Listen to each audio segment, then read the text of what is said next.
السلام عليكم ورحمة الله. بعد فشل الهجوم المضاد الأوكراني وإلغاء وخلاص، يعني أوكرانيا المفروض تبقى فاضية دلوقتي اللي هي تستفز الروس على قد ما تقدر، وتحاول في محاولة يائسة اللي هي تستجلب هجوم نووي من روسيا، على أمل إن الغرب يتلحلح شوية، على أمل إن إحنا نبعت أسلحة أكتر إلى أوكرانيا، نبعت دعم أكتر إلى أوكرانيا. وده يعني أمل كاذب، لأن الموضوع يائس بامتياز. النهارده طبعا أوكرانيا هجمت جسر القرم للمرة الثانية، وهجمته بدرونات غربية. يعني الروس بيقولوا ان الدرون اللي استخدم البحري ده هو اصلا يعني استكشافي بريطاني، يعني يمكن ان يحمل بذخائر او بمواد متفجره جديده، لان المسافه كبيره بين جسر القرم وبين البر الرئيسي الاوكراني الغير مسيطر عليه روسيا زي اوديسا مثلا. او ممكن يكون التوربين ده اتضرب من سفينه مدنيه مثلا بتشيل حبوب او حاجه زي كده. ولكن دي المره الثانيه اللي يتم الاعتداء فيها على جسر القرم. وروسيا في البدايه خالص قالت جسر القرم ده خط احمر، وميدفيديف وجع دماغ ابونا عن التهديد النووي والجحيم اللي هيتفتح على الغرب في حاله ضرب يعني جسر القرم. او ضرب مرتين. والحقيقه بوتين فاهم حاجه زي كده، فاهم ان التصعيد مطلوب منه لانه هيفيد اوكرانيا. ده اللي بوتين فاهمه، وده اللي زيلينسكي بيعول عليه. ولكن الحقيقه اللي مهما بوتين صعد مفيش حد هيفيد اوكرانيا. اوروبا الغرب تعبان جدا، فتحس ان كل طرف من الطرفين شايف اللي هو ايه، لو انا صعدت على ده مش هيجي بنتيجه، ولو انا صعدت على ده مش هيجي بالنتيجه المرجوه. ولكن جسر القرم اتضرب للمره الثانيه، وجسر القرم مهم جدا في الامدادات والدعم اللوجستي للقوات الروسيه الموجوده على الجبهه. القوات دي اللي هي يعتبر رسخت امتلاك روسيا واحتلال روسيا ل 20% من الاراضي الاوكرانيه، لان الاوكران خلاص عجزوا اللي هم يخشوا الاراضي دي. والتقارير كتير عن يعني الافخاخ بقى، ويعني الالغام الصغيره الخطيره الذكيه، كل ده خلى فيه يأس عند أوكرانيا شديد، اللي هي لا تستطيع أن تسترد ال 20% من الأراضي بتاعتها إلا لو عطلت جسر القرم بالكامل، اللي هي ضربته ضربة جابت أجله. يعني مش الأضرار اللي هي ممكن يتم تداركها. الضربة الأولى كانت بعربية مفخخة وعملت أضرار كبيرة، والأضرار الكبيرة دي اتحلت. مسافة ما اتحلت ما قعدناش شهرين وبعد كده ضربوا جسر القرم، عمل برضو اضرار يعني صغيره، يعني المفروض ان هي تتحل، ولكن ده بيؤثر على اللوجستيات بالنسبه للقوات الروسيه الموجوده على الجبهه. فده الوضع اللي حصل النهارده في اوكرانيا. ايه الرد الروسي على حاجه زي كده؟ روسيا بتتهم اوكرانيا باللي هي ارهابيه، بتستهدف البنيه التحتيه المدنيه، واسفر عن يعني الهجوم على جسر القرم وفاه اسره مكونه من اب وام ونجاه الطفله. والكلام كله يعتبر نوع من انواع استجداء مثلا الطرف الصيني، الطرف الافريقي، الطرف الشرق اوسطي كده. حرب اعلاميه، يعني مش رد فعل حقيقي على الارض. وده يشجع الغرب ويشجع الاوكران اللي هو ما دام روسيا مش هتضرب، طب ما يلا يمكن نحاول نقطع خطوط الدعم والامداد، يمكن نرهق القوات الروسيه اللي على الجبهه، وبعد كده نحاول نخش في هجوم مضاد تاني جديد طبعا الصيف الجاي. مش الصيف ده، مش الشتاء ده، خلاص موضوع السنه دي كده انت اوت. جرب بقى السنه الجايه. بس السنه الجايه مستعد ليها الروس بطريقه كبيره، لان الروس بيفصحوا عن حاجه غريبه. طبعا التقارير الاوروبيه كلها كانت طالعه، والامريكيه، اللي روسيا متعثره في انتاج الذخائر. ده كلام طلع غلط. ودلوقتي يعني التقارير طلعت ان روسيا عمرها ما هتنفذ من الذخائر. بس كانت اخطر ذخيره بتهدد اوكران، تهدد الناتو ومعدات الناتو، يعني اللانست، الطياره الدرون اللانست دي. بص انا عايز اقول لك دي جابت المعدات الغربيه على الارض، وقعت اليوباردو، وقعت البرادلي، بص جابت كله. الغرب بيشتكي بشده من اللانست دي. تلاقي الروس يعني انت بتخوفك اللانست، طب لانست قام عامل مصنع، يعني استعرض مصنع لانتاج كبير، انتاج كبير من الدرونات اللانست. يعني تخيل انت المنظر ده، يعني كل الدرونات دي، الدرون دي مثلا ممكن يعني توقع لك دبابه ليوباردو ب 15 مليون دولار. شايف؟ يعني انت لما تيجي تبص على استعراض الطيارات اللانست، انت مش بتشوف انجاز روسي، انت بتشوف خسائر للنيتو. فده يخوف النيتو اكتر من اي محاوله جديده، لان هم عرفوا انت جربت وحبيت تختبر خطوط المواجهه، لقيت الالغام وبحر الالغام يعني مش عارف تحله خالص، ولقيت اللانست بتصطادك. هو برضو استفاد من هجومك المضاد وفهم التكتيك بتاع يعني النيتو بتاع اوكرانيا ماشي ازاي، وطور من اللي بيوجعه. ده عمل اللانست ومش بس انتجها، لا ده يعني عدل عليها. يعني هعمل لك ليها منصه اطلاق، منصه اطلاق دي تتضرب على طول كده زي المنصات بتاعت الباتريوت ومنظومات الدفاع الجوي، وتنزل عليك كذا المطره كده، تنزل تلف عليك بصوره دقيقه. طبعا ده يقتل اي محاوله جديده للغرب في ان هو يعمل هجوم مضاد يعني على القوات الروسيه بالخطط العاديه. عشان تعمل هجوم مضاد وتكسب وتبقى الدنيا معاك كويسه، انت عايز مليون جندي، مليون جندي على الارض، وعايز فيما لا يقل مثلا عن يعني 2000 دبابه، 4000 مدرعه، مش عارف 2000 كاسحه الغام، عايز طيارات كتير، عايز حوالي 4 اسراب او 6 اسراب من الطيارات الاف 16، عايز اباتش كتير عشان تواجه الكاموف، عايز حرب متكافئه ومشتركه، يعني حرب كامله عشان تخش تحرر الاراضي بتاعتك. لكن شغل البعوض او اللي هو حاجه صغيره تخش كده وبتاع، ده الاستنزاف المستنزف فيها اللي بيشحت السلاح مش اللي بينتج السلاح.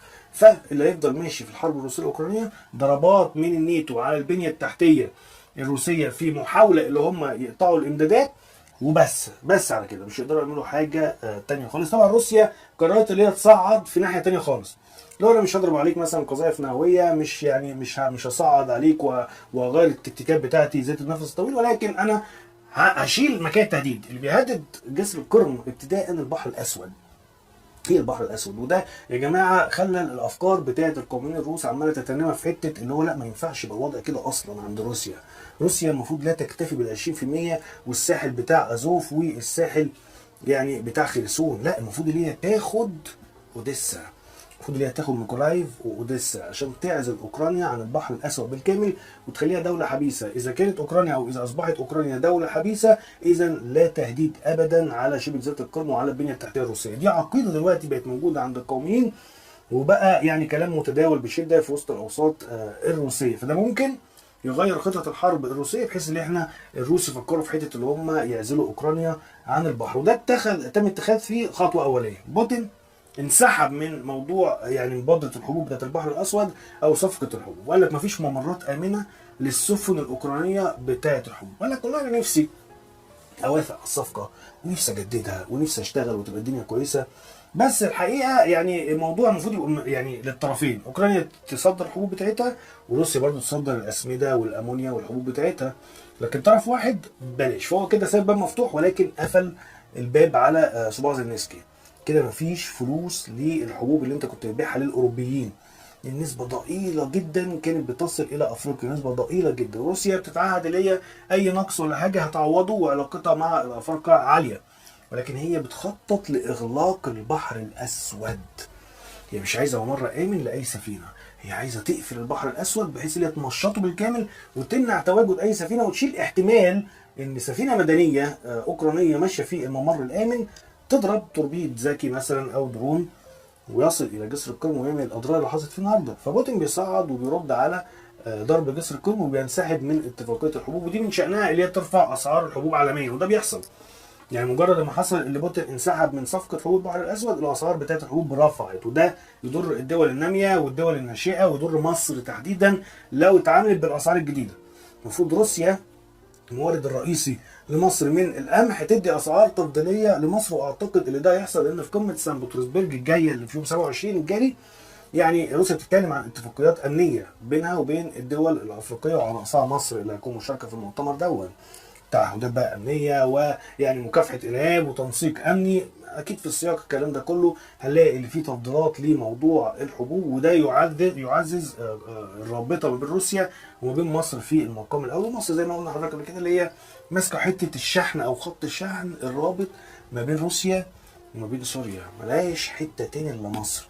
لو مصر قفلت الاجواء يعني هتضطر ان هي تخش من عند ليبيا، وبالتالي هتلاقي نفسها داخله ناحيه اليونان والاجواء المصريه المغلقه، وهيبقى القصه صعبه عليها والتكلفه بايظه. فالعلاقه برضه تعتبر نديه الى حد ما، وبوتين محتاج مصر بطريقه كبيره، ومصر محتاجه روسيا بطريقه لا يتخيلها احد.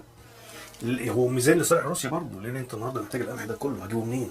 هجيبه منين؟ اسكان يعني اوروبا ما دي برضه من نقاط الضعف عند الغرب. اوروبا المفروض هتحارب بمين؟ بجنودها بقى وبشعبها وباقتصادها والدنيا الحلوه دي، وامريكا تحارب بيهم يعني. اوروبا فقيره، اوروبا فقيره يا جماعه. يعني وول ستريت جورنال النهارده كاتبه بتقول لك الاوروبيين بيزدادوا فقرا، اصبحوا فقراء. بيقولوا فقراء ليه؟ الاستهلاك قل، استهلاك اللحوم قل، استهلاك الالبان قل، استهلاكات البقاله ده هو الاكل الشرب. ما بكلمكش بقى على الاكل، ما بكلمكش على العربيات، على الاكسسوارات، على الموبايلات، لا انا بكلمك على الاكل والشرب. الاكل والشرب في اوروبا الاستهلاك انخفض يعني مستويات حرجه ما شافوهاش منذ عقود في اوروبا، بسبب موضوع التضخم، موضوع عدم اليقين، وموضوع احنا مش عارفين احنا رايحين فين وامريكا هتعمل لنا ايه. بوتين يعني جاب الازمه او المساله الاوروبيه وفصلها بكلام بسيط جدا يعني يفهمه اي واحد قاعد في اوروبا. هو بيقول ان القاده الاوروبيين لو امريكا قالت لهم اشنقوا نفسكم هيتفاوضوا مع الامريكان على نوع الحبل. طب ممكن تخلي الحبل بعد اذنك انتاج اوروبي، ولا ده برضه داخل في قانون خفض التضخم ولازم يبقى امريكا؟ امريكا تقول له لا، لازم الحبل اللي تشنق بيه نفسك يبقى امريكا كده. فتبعيه يعني مبالغ فيها، فجه الدول الاوروبيين، وتخلي الاوروبيين مش واثقين في السياسه بتاعهم، مش واثقين في المستقبل بتاعهم، وكل شويه ايه، حوش ما تصرفش، حوش على قد ما تقدر، ادخر. طب ما انت لما تحجم عن الاستهلاك ده يؤدي ان يبقى في ركود، لان البضاعه يعني هتبوظ ما حدش يشتريها، وبالتالي هيبقى الانتاج قليل. و50% من الناتج المحلي الاجمالي لاوروبا بنتكلم في التصدير.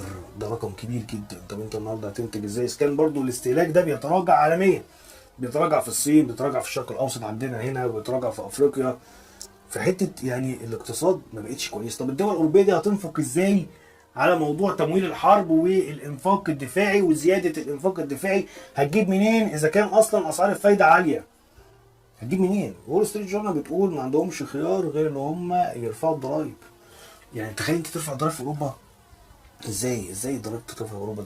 ده المواطن اللي قاعد في اوروبا بينفق تقريبا، بيتاخد منه نص دخله ضرايب، من اعلى معدلات الضرايب على كوكب الارض في اوروبا كلها. المانيا نص دخله تقريبا بيتاخد منه، فانت عايز تفرض عليه كمان ضرايب عشان تمول حرب مش بتاعتك، تمول حرب في وحرب متعثره وحالتها صعبه وقدام قوه نوويه وممكن تطربق الدنيا كلها على اللي فيها. فشيء يعني خطير. دي نقطة من نقاط الضعف عند الأوروبيين مع موجة الحر. طبعا أنت شايف الحر عامل إزاي؟ الدنيا نار، الدنيا إيه الجنان ده بجد؟ ومين بخ علينا؟ في إيه؟ حر فظيع. بس الحر ده مش في مصر بس، الحر ده يعني في جنوب أوروبا بالكامل، هي تقريبا موجة كده بخة كده ما تعرفش. حر فظيع. في غرب الصين درجة الحرارة بيقول لك وصلت في الصين ل 52 درجة. طب الحرارة دي يا جماعة هتعمل إيه في الحبوب؟ هتعمل إيه في الأنهار؟ هتعمل إيه في الزراعة؟ هتعمل تقلص الإنتاج.